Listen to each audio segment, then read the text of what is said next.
Vous êtes bien sur Éclair TV, vous êtes bien sur le plateau de votre quotidienne KNF. Tous les jours, midi, 18h, 23h, on vous parle un petit peu de tout ce qui se passe en Guadeloupe. Et puis bien sûr, dès qu'il y a un talent, il passe sur le plateau. Et là, on va faire place, bien sûr, aux mathématiques et quelqu'un qui aura besoin de votre aide, de vos votes. Oui, comment, pourquoi, il va présenter sa thèse. Et oui, il vient de la Guadeloupe et c'est important pour nous de promotionner nos jeunes. Il est avec moi sur le plateau de KNF, James Larouille. Voilà. J'ai bien dit, je me suis entraîné toute la soirée.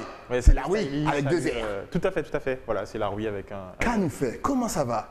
Ça va, au calme, au calme. Là, tu vas venir nous parler, nous développer quelque chose qui est vraiment exceptionnel. D'ailleurs, je vais même te laisser dire le sujet de ta thèse. Quel est-il? Alors oui, moi je suis doctorant donc, en mathématiques à l'Université des Antilles, donc au laboratoire LAMIA. Donc c'est le laboratoire des mathématiques et informatiques et des applications. Okay. Et du coup, moi je travaille sur deux sujets en fait. Enfin, ma thèse regroupe deux sujets, l'analyse multivoque et l'analyse fractionnaire. Première question, qu'est-ce que l'analyse multivoque? Alors, si vous voulez, l'analyse, vous savez, quand on commence à faire des mathématiques, on voit des fonctions. C'est la première chose, en fait, je ne sais pas si tu te rappelles de tes anciens cours. Ça va, t'inquiète pas, là je te suis. Les fonctions, on s'en souvient tous. Ok. Voilà, et bien, les fonctions que tu as vues, moi j'utilise donc des fonctions qui sont un petit peu différentes, où on a en fait un ensemble de solutions. Donc ça peut aider quand tu veux, par exemple, pour modéliser donc, des paniers de biens en économie ou bien, voilà. Et donc, dans l'autre partie de ma thèse, je m'intéresse à l'analyse fractionnaire. Et là, en fait, c'est pour résoudre des équations différentielles. Ou tout au moins dire qu'il y a des solutions et voilà. Mais quelle est l'importance? Parce que là, on va parler à nos jeunes, justement. Quelle est l'importance des mathématiques? On te sent passionné par ça. Oui. On sent vraiment qu'il est super, hyper vivant. Quelle est l'importance des mathématiques dans nos vies? Souvent, on a l'impression, lorsqu'on est à l'école, tu sais, ouais, ça sert à rien. Fraction, fonction, au carré. Finalement, est-ce que ça nous sert réellement? Ah oui, ça sert absolument. Franchement, les mathématiques sont, je crois, la seule discipline qui est un incontournable. Donc aujourd'hui, en fait, et notamment parce qu'aujourd'hui, il y a une expansion du trading. Il faut savoir que derrière, en fait, le trading, il y a beaucoup de maths. Exact. Pour avoir les bougies japonaises, etc. et pour pouvoir comprendre l'évolution. Là, par exemple, c'est une application des mathématiques ultra concrète. Et même, en fait, quand tu utilises ta tablette, le fait d'appuyer sur on et off, eh bien, c'est des mathématiques qu'il y a derrière qui permettent donc le langage binaire. 1, ça s'allume, 0, ça s'éteint. Mais voilà, on a l'impression que les mathématiques sont partout dans nos vies.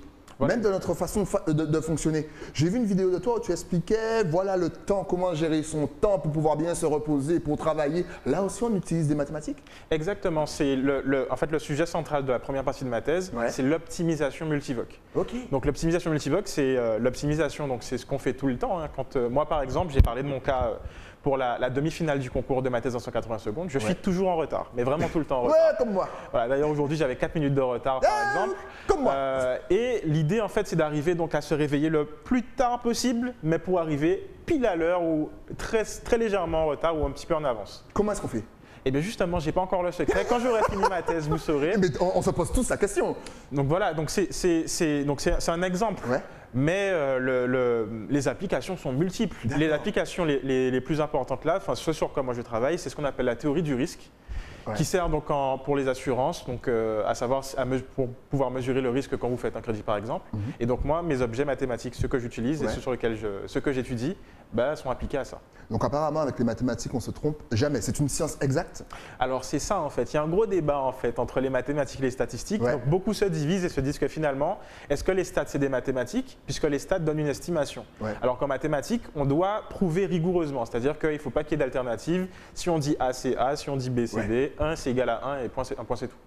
Donc voilà, donc les mathématiques c'est effectivement une science exacte et a priori il n'y a pas d'erreur en fait. Maintenant parlons de ma thèse en 180 secondes. Qu'est-ce que c'est? C'est un concours, tout le monde peut s'inscrire. Dis-nous tout. Alors voilà, c'est un concours international de vulgarisation. De vulgarisation? Voilà, de vulgarisation scientifique. Et l'idée du concours, c'est d'arriver donc à vulgariser nos travaux de sorte qu'un enfant de 10 ans puisse comprendre ce qu'on fait. Et donc au départ, on était un petit peu plus de 600 en fait, candidats partout en France. Puis il y a eu les demi-finales régionales où j'ai été lauréat en fait, du prix du jury pour les Antilles. Et nous étions donc 58 finalement. Et après, donc, j'ai été sélectionné donc, par le jury national cette fois-ci, parmi les 16 finalistes qui vont concourir le 10 juin 2021 à Paris. Donc parmi tout le territoire français, parmi la Caraïbe et compagnie, tu as été sélectionné et tu es donc finaliste. Exact. Donc on est deux ultramarins et c'est deux Antillais, donc une Martiniquaise, Mallory, et moi-même. Donc nous sommes les seuls ultramarins qui avons été retenus pour le concours. Donc sur la forme qu'on a proposée, mais aussi sur le fond en fait, par rapport aux travaux qu'on propose. Les gars, on a des génies ici. Parmi tous, il est là. Donc tu es en finale. Comment ça va se dérouler? Donc tu vas partir en France. Exact. Forcément. Ça se passe quand? Ça se passe où? Est-ce qu'on peut t'aider d'une manière ou d'une autre? Est-ce qu'on peut voter pour toi? Dis-nous tout. Est-ce qu'on peut regarder en live justement ta présentation? Alors, le concours va se dérouler donc au Carré, donc c'est un espace donc à Paris, à Boulogne-Billancourt. Malheureusement, à cause du Covid et du contexte sanitaire, eh bien c'est à huis clos. Donc il n'y a que les candidats, le jury et le staff qui a le droit d'être là.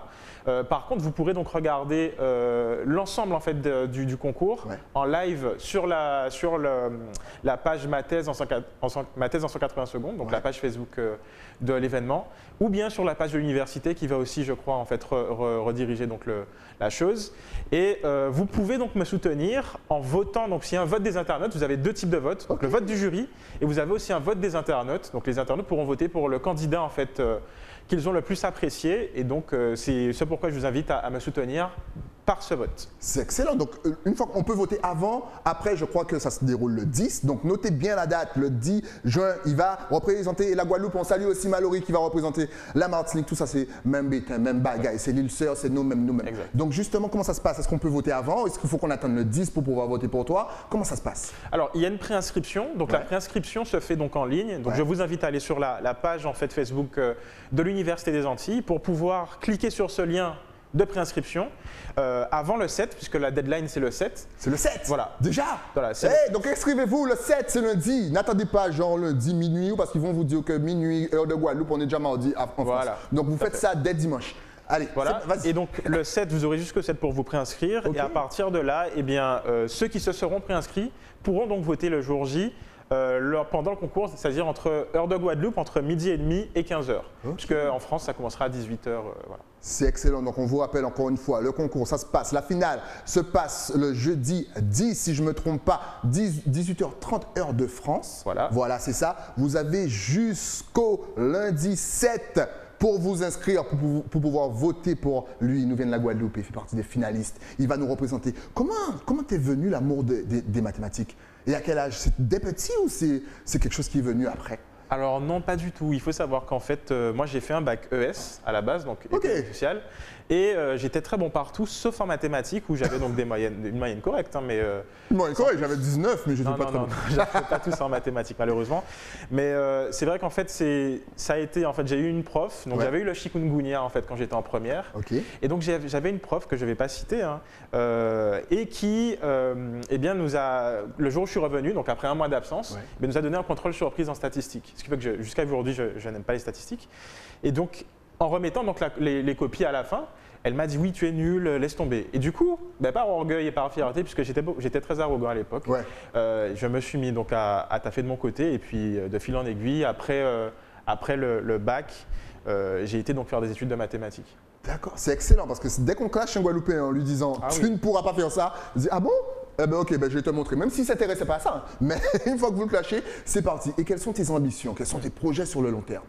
Alors moi, en fait, je souhaite être maître de conférence en mathématiques idéalement et aussi passer l'agrégation puisque on a des talents en Guadeloupe et je pense que ça permet donc à justifier donc de sa compétence quand on est lauréat de concours comme ça en fait.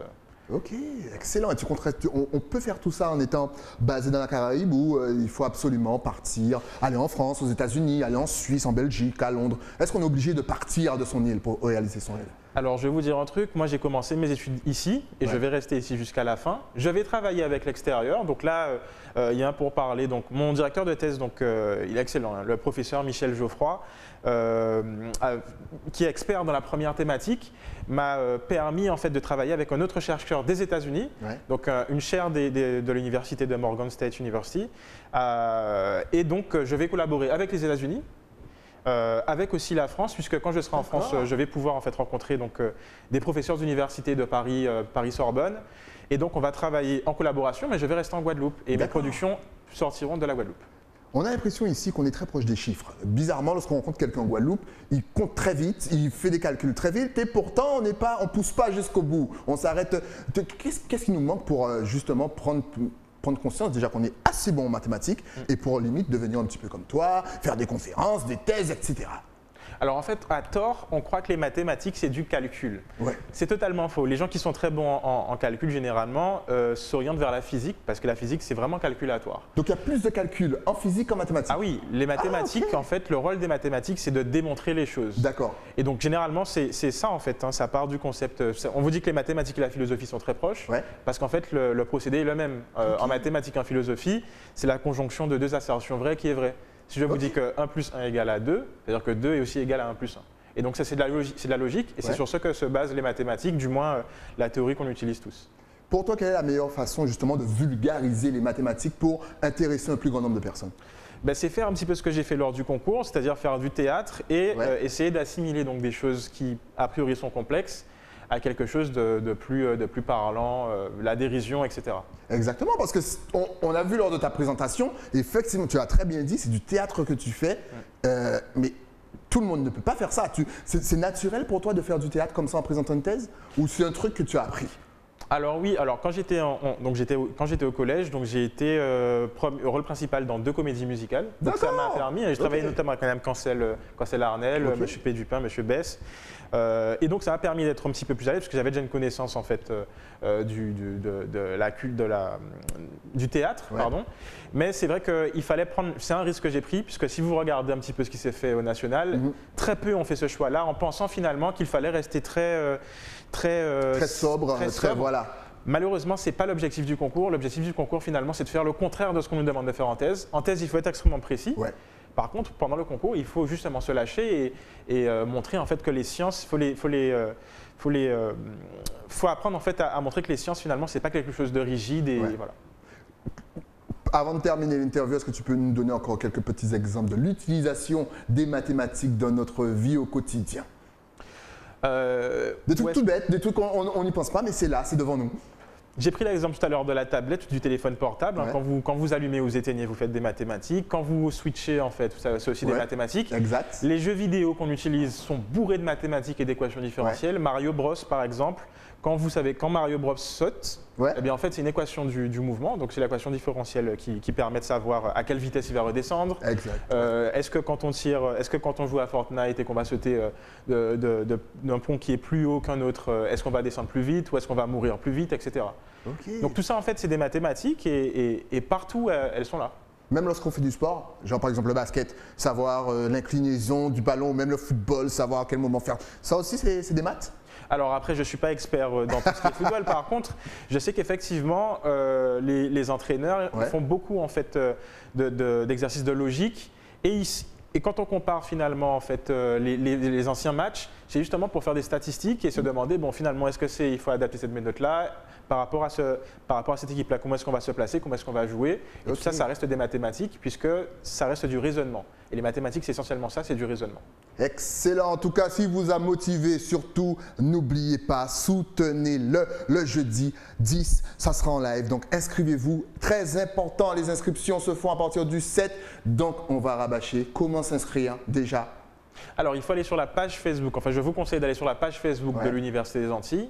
Ils ont fait une publication qui contient donc le lien de préinscription. Ou bien vous pouvez tout simplement écrire sur Google « Ma thèse en 180 secondes » et là vous aurez directement sur le site dédié toute la trame pour pouvoir s'inscrire, participer, etc. Sur quoi va se porter ta thèse? Sur l'analyse multivoque et l'analyse fractionnaire, donc sur les équations d'évolution, qui permettent par exemple, quand on a une climatisation, de gérer le froid, la dispersion de chaleur, les équations de transport, etc. Donc l'idée c'est qu'on puisse montrer qu'il y a l'existence et l'unicité d'une solution. On dit que le problème il sera bien posé dans ce cas-là. Et donc je travaille là-dessus et de l'autre versant, c'est montrer qu'il y a des points d'équilibre quand on a des problèmes d'optimisation, etc. Et ça va se passer quand? Ma thèse, alors ma soutenance, elle est dans 2 ou 3 ans, dans 2 ans et demi. Ah, la thèse dans 2 ou 3 ans, ok. Voilà. Non, j'étais toujours sur le concours, j'aime bien répéter. Je suis un jeune thésard, mais oui, donc le concours, lui, il va se tenir le 10 juin.